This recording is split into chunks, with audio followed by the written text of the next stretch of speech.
I'm at the scene in Cottonwood where a high-speed chase just ended. You can see the Jeep behind me here in Holmes County, Florida, where I tried to make it to the Choctawhatchee Water River Management. But as you can see behind me, the roadway is already flooded by the Choctawhatchee River. We can't make it back there. A tense morning at the Houston County Courthouse.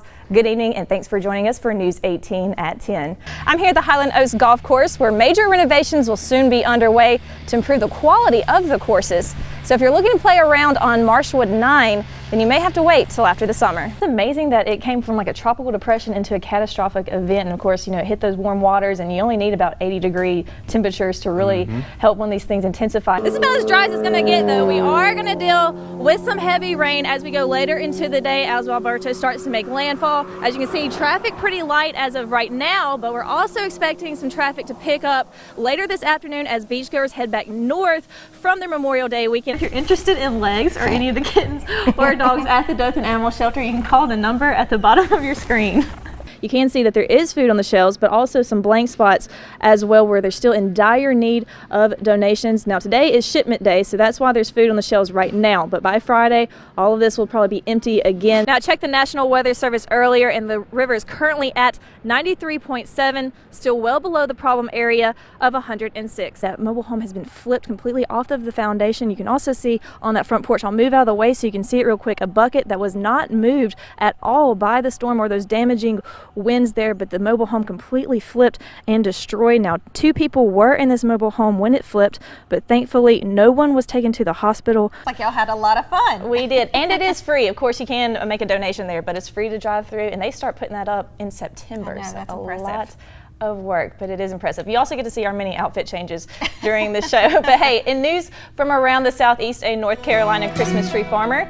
Hey everyone, we are here in Enterprise, Alabama at the Trailwicks Christmas in the Woodlands. I got that right, Tiffany? That's correct. Yeah, Tiffany's born and raised in Enterprise, and I've heard this is a huge Wiregrass tradition. This is my first time going in it, but I'm a little excited, Tiffany. What can I expect? A bill that has now been passed to the Senate could ultimately change the way you do brunch in Alabama. Well, we have this cover. If you look up, we have a cover, so I'm not actually in the rain. I do need an umbrella or a rain jacket, but you can see that tree, you can see the power lines down right here, you can smell the raw sewage as well. Gordon does have water, but it has to be turned off in this area, obviously because they have the sewage leaking. And a young woman gunned down in the middle of a downtown Dothan street.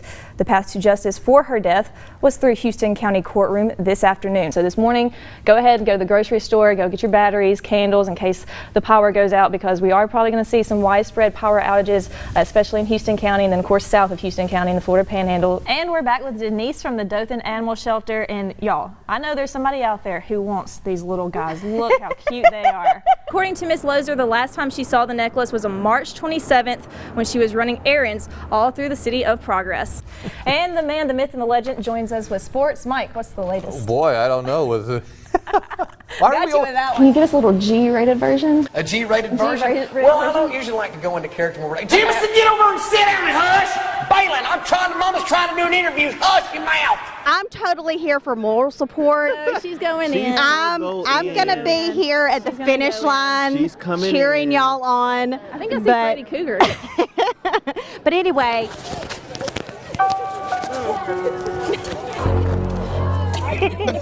Tell me, how was it? Y'all made it through. We made it. It was terrifying. What was the worst part? Can you Getting chased by who? Some guy. Somebody with a chainsaw. Yeah. Who? Leatherface. I didn't like his face. That's what they say. Isn't that? I don't. Just. Jason was very nice. Jason was a nice guy. I'm glad y'all made it out. I'm also glad I didn't go. I'm not a fan of the dolls. I'm not a fan of the dolls. There's dolls and clowns and oh god, there's little kids. The little baby. I'm at the scene in Cottonwood where a high-speed chase just ended. You can see the Jeep behind me flip there. Now this is at Sealy Wells Road and State Line Road. There was only one subject in the vehicle. Now I'm told the chase lasted about 20 to 30 minutes at speeds up to 100 miles an hour. Multiple agencies are responding, including Houston County Sheriff's Office. Our units, along with Dothan Police Department's Vice Narcotics, Dothan was going to attempt to stop the subject on information they received. They asked for our assistance. When they went to stop him, the subject eluded and had a chase throughout most of the southern part of the east side of the county, where at this point one of our units pitted him, got him off the road. Right now, we're going to go back and check locations where we believe it was thrown out. We'll check our videos and go from there. Now, the suspect has been taken to the hospital by Cottonwood Rescue. We do not know his condition as of right now. Keeping it local in Cottonwood for WDHN News 18, I'm Mandy McQueen. Back to you. With school in full swing, many students are playing sports or getting ready for homecoming, but one 16-year-old in the Wiregrass having to sit these activities out while recovering from major surgery. But she's continuing, friends, to keep a positive attitude and inspire others at a very young age. Our Mandy McQueen has this week's What's Good in the Neighborhood.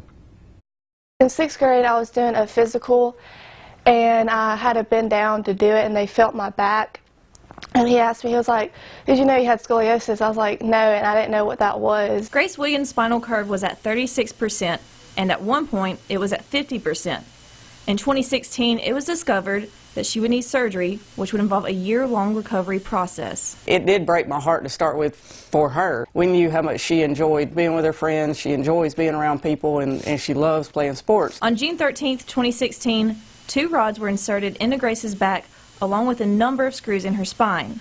But after a year of healing and rest, Grace came back strong and picked up where she left off. She was a good witness to people that had been through things, because here she was back out there doing her sports and all. But just when she thought it was all over, she got more devastating news in the summer of 2018. I think in her mind she knew something was wrong and that life was probably going to change again. She felt it break. The rod in Grace's back had snapped in 2, and she would have to have a second back surgery. It's extremely rare that a titanium rod will break. I kind of was just wondering, like, why I had to go through this again.